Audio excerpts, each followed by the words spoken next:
Yan, gumawa tayo ng sopas pang breakfast. Simpleng sahog lang guys, hotdog.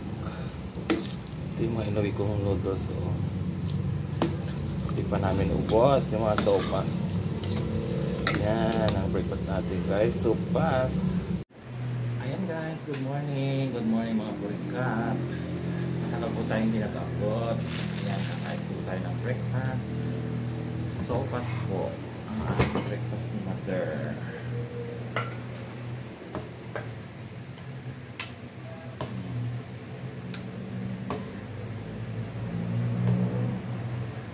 Tapos may bread tayo.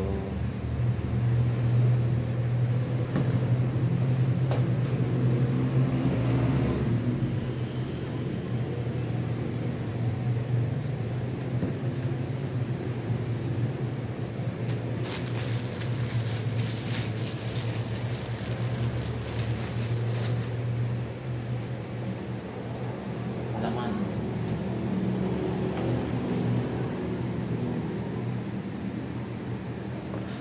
Kain po tayo guys.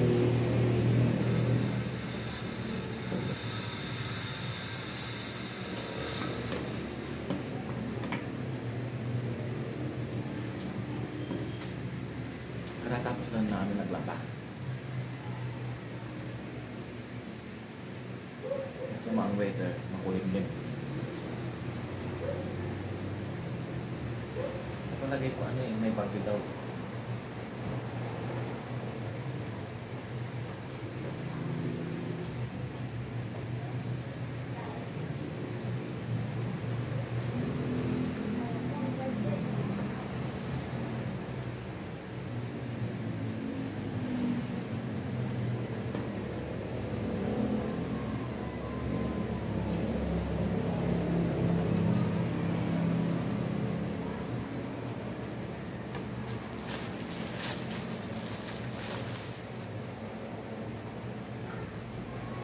Kung nagpapalamang ko ganito lang ng ganyan.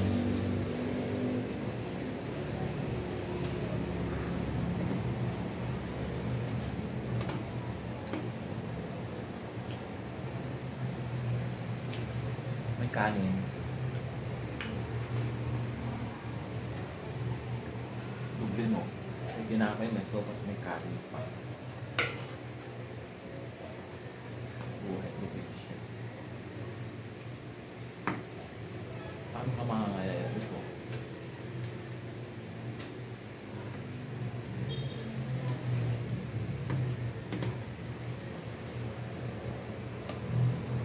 Sa mahal ng mga gulay ngayon guys, hindi na ako nakakain mga fresh. Ang mamangal. Diyos ko. Dito na kabulaga ako. May fresh cucumber, lettuce. Dito wala.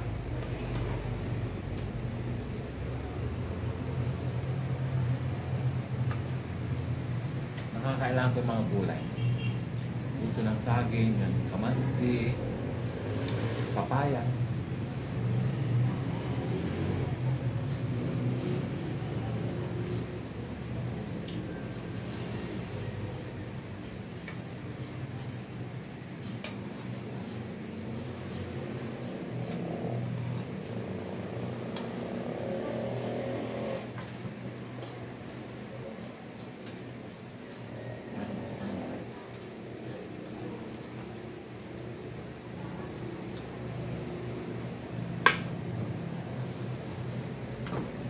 Mainit itong sopas. Ganito kami ni Marimar sa Abu Dhabi.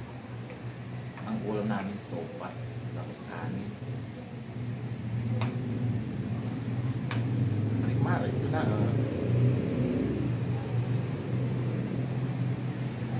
Minsan lang na kami nakita ni Marimar. Mula nung umuwi kami. Yung pesta natin. Ngayon busy na kami sa mga business. Naalala ko yung mga moment doon sa Abu Dhabi. No? Nakakasama kami. Gabi. Rarampa. Pag-araw ng Lunes, kaka-Biyernes, nagtatrabaho. Pag-uwi namin, larampa. Pag-araw ng Sabado, Linggo, rarampa ulit. Ano yun, ang daming moment na nakakamiss.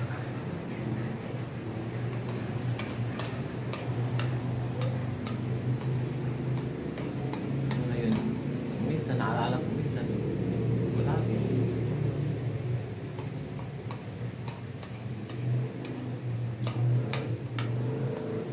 Tama yun, hindi ako gusto kong bumalik. Ang hirap ng buhay dito sa Pilipinas. Hindi ko maibabalik yung dati kong hanap buhay. Kahit pa paano nakakaipon doon.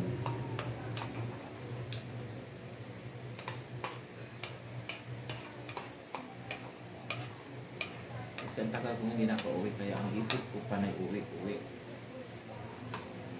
Ngayon, nung nandito na ako, 3 months na ako, na-realize ko na lang na sana hindi ako nag-resign. Talaga ako ito.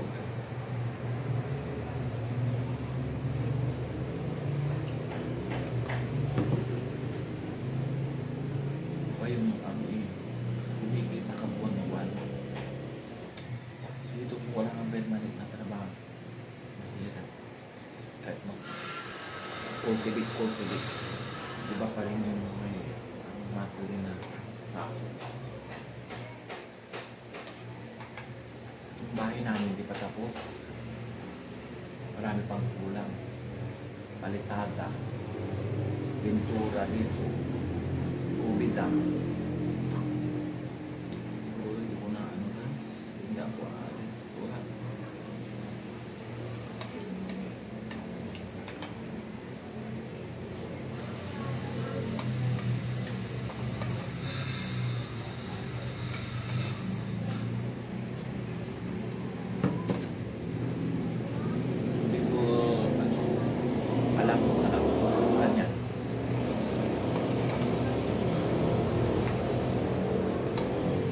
May ako pera pero naubos na. Pinapagawa ko ng mga sira-sira dito.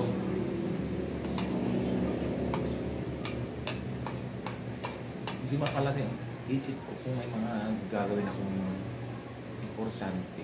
Gusto kong gawin na. Parang wala akong pakialam kung maubos ang pera ko. Wala akong pang-business na.